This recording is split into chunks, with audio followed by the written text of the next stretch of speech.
Long, long ago, in the time when the earth was young and the rivers still spoke the language of the wind, there was a village cradled between two great rivers.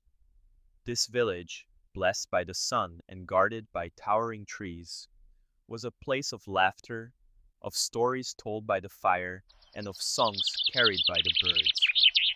In this village lived a maiden named Amina. Her beauty was like the first blossom after the rains, soft, pure, and full of promise. Her laughter could heal a weary heart, and her kindness was known even beyond the edges of the village. Children followed her as though she were a songbird. The elders blessed her whenever she passed. The young men dreamed of winning her heart. But Amina, with her deep black eyes that seemed to hold the mysteries of the night sky, was not swayed by handsome faces or sweet words. She often said, I will marry not for beauty, not for wealth, but for the spirit that walks with truth.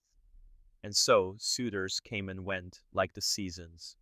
But Amina remained unmoved, waiting for the one whose spirit would call to hers. Her father, Chief Damba, a wise and patient man, often smiled at his daughter's stubborn heart. The drum that beats within you, he said, will know when it hears its true song. Her mother, the gentle Naya, worried in secret, for time waits for no one, and beauty, like the morning dew, fades with the rising sun. Still, Amina waited, and while she waited, she wove mats by the river, sang songs to the old baobab trees, and listened to the whispers of the wind that came from the deep, dark forest beyond the rivers. A forest no villager dared to enter, a forest said to be alive with spirits and creatures that were neither man nor beast. One night, when the moon hung low and red in the sky, and the crickets sang a song that was more a warning than a lullaby, something stirred in that forest. Something crossed the river unseen, unheard, and stepped into the village. The fate of Amina, and the fate of all who loved her, would never be the same again. The arrival of the stranger. The morning after the blood moon night, the village awoke to an uneasy silence. Even the birds, usually so full of chatter at first light, seemed to hold their songs in their throats. The river flowed slower, and the trees whispered among themselves. It was then that he appeared, a man none had seen before. He stood at the edge of the market square, tall as the tallest warrior, his skin as smooth and dark as the midnight river. His hair shimmered like woven silk, and his eyes, ah, his eyes, they glowed with a strange golden light, like two suns captured in his skull. He wore garments finer than anything the villagers had ever seen, a cloak woven from feathers that shimmered blue and green, like the wings of the sacred kingfisher. Around his neck hung a single amulet, a silver circle within which danced an emerald fire. Women gasped at his beauty. Men stared with narrowed eyes, feeling the strange pull of power that clung to him like mist. But it was Amina who first locked eyes with him, and when she did, the whole world seemed to fall silent. He bowed low before her, his voice a deep, rich river of sound. My name is Kato, he said. I have wandered far across deserts and mountains, seeking a heart as pure as yours. If you will have me, I will lay my life at your feet. The villagers murmured. Who was this stranger, who spoke with such boldness? From where had he come? Why did the ground seem to tremble ever so slightly beneath his feet? Chief Damba, cautious and wise, stepped forward. Welcome, traveler, he said. But tell us, from which people do you hail? From what land do you come? Kato smiled, but his smile never reached those glowing eyes. I come from beyond the great forest, he said, where the rivers meet the stars and the trees sing songs older than the moon. The villagers exchanged uneasy glances. They knew of no such land. Only the great forest lay beyond the rivers, and none who entered it ever returned. But Amina, whose heart had long yearned for something more than simple village life, felt a tug within her, a longing, a curiosity, a reckless flame. Against the warnings that buzzed like bees in her ears, She smiled back at Kato. Stay with us, she said, her voice light but firm. Let us know you better. And so Kato stayed. He helped the hunters bring down great antelopes, though none saw how he did it. He sang songs by the fireside in a language no one understood, yet all found themselves swaying to his music. He carved beautiful sculptures from wood with his bare hands, sculptures that seemed almost alive. The children adored him. The young women swooned. Even the elders, in time, relaxed their suspicious hearts, all except the oldest among them, Granny Nyoka, the village storyteller who had lived so long she had seen her own great-grandchildren grow old. She watched Kado with eyes sharpened by time. One night, as the fire crackled and the stars leaned in to listen, she whispered to Amina, "Child, beware the gift wrapped too perfectly. Sometimes a snake coils beneath a bed of flowers." But Amina, young and in the flush of new love, laughed off the old woman's words. "He is not a snake," she said. "He is a prince." Granny Nyoka only shook her head and murmured to the fire, "Not all monsters wear fangs, some wear smiles." And so, under a sky heavy with stars and omens, the village prepared for a wedding. The warnings and the wedding. The days that followed were filled with preparations. Women wove the finest cloths, dyed with indigo and fire-red ochre. Men built a great hall of palm leaves and bamboo, larger than any the village had ever seen. Drummers practiced rhythms that would make even the trees sway with joy. All the while the river whispered warnings, and the wind carried uneasy sighs through the tall grass. In the market square, the griots, the village singers, sang songs of love and fortune. But Granny Nyoka sang no songs. Instead, she sat by the fire, muttering prayers to the spirits of the land, her sharp eyes never straying far from Kato. One evening, as the sun dipped low and painted the world in gold, Granny Nyoka called Amina aside. Her hands, frail but strong, gripped the young woman's wrist like iron. "Child," she rasped, "a tree does not bear fruit in the middle of a drought. Nor does a man appear from nowhere, speaking sweet words without roots to anchor him. Look deeper, look beyond the face." Amina hesitated. Doubt, like a small snake, slithered into her heart. But when she looked across the field and saw Kato, standing tall and proud with the setting sun gilding his feathered cloak, her doubts melted like mist. "I love him," she said simply. Granny Nyoka sighed, her voice brittle as dry leaves.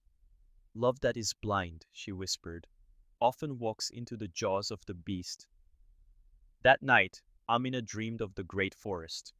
In her dream, the trees had eyes, the river spoke in riddles, and something dark and vast moved just beyond the light of the moon. She woke before dawn, sweating and shivering. But when she rose and looked out to see Kato singing by the riverbank, his golden eyes flashing, she shook the dream from her mind. And so, the wedding day came. The entire village gathered. Drums thundered like a heartbeat. Voices rose in joyous song, and the scent of roasted goat and sweet yams filled the air. Amina wore a robe of shimmering white, her hair braided with beads that clicked softly with every step. Kato awaited her beneath the great baobab tree, wearing a crown of feathers and gold.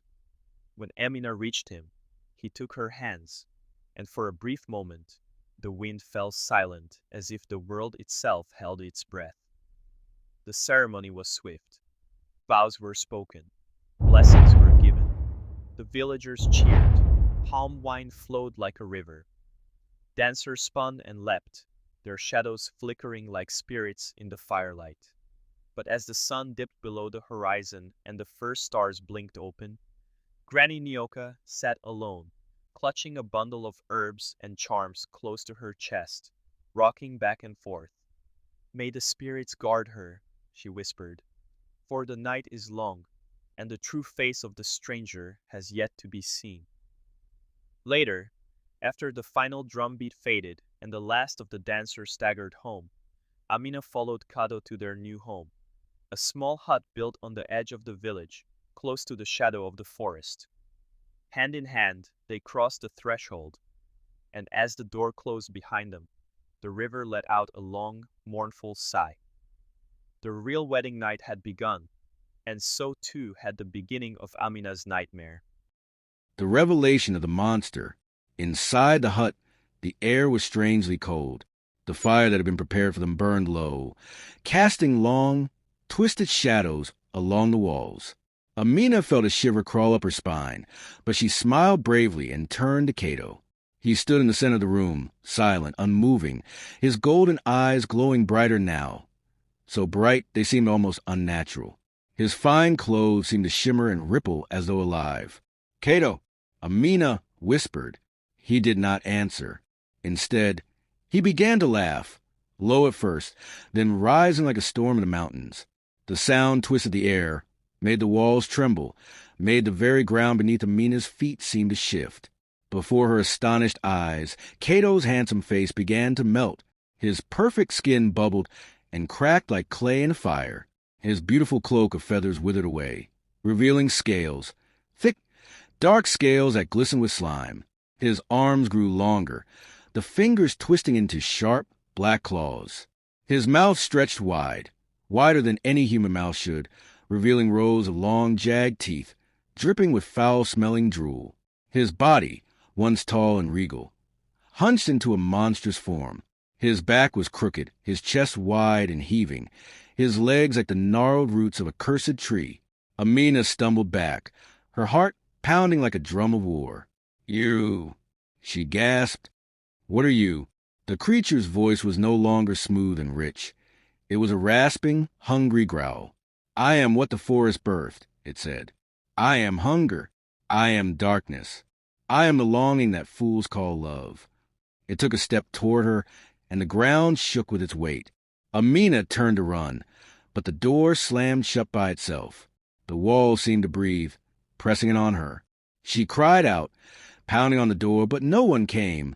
The villagers, drunk on wine and dancing, heard nothing. The monster chuckled, a sound like rocks grinding together. "You called me," it said. "You wished for a love beyond this world. I answered. Now you are mine." Tears filled Amina's eyes, but deep within her burned a spark. The same fire that made her wait for true love. The same spirit that sang songs by the river and listened to the whispers of the trees. She remembered Granny Nyoka's words. Look beyond the face. Fighting her terror, Amina reached into her wedding dress and pulled out a small pouch, a charm Granny Nyoka had secretly pressed into her hand before the wedding. "Use this if your spirit ever trembles." Inside the pouch was a handful of white ash and a bone carved with ancient symbols.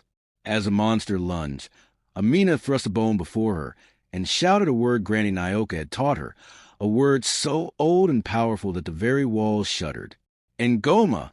The monster recoiled, shrieking in pain, its skin bubbling where the word struck it like a blow.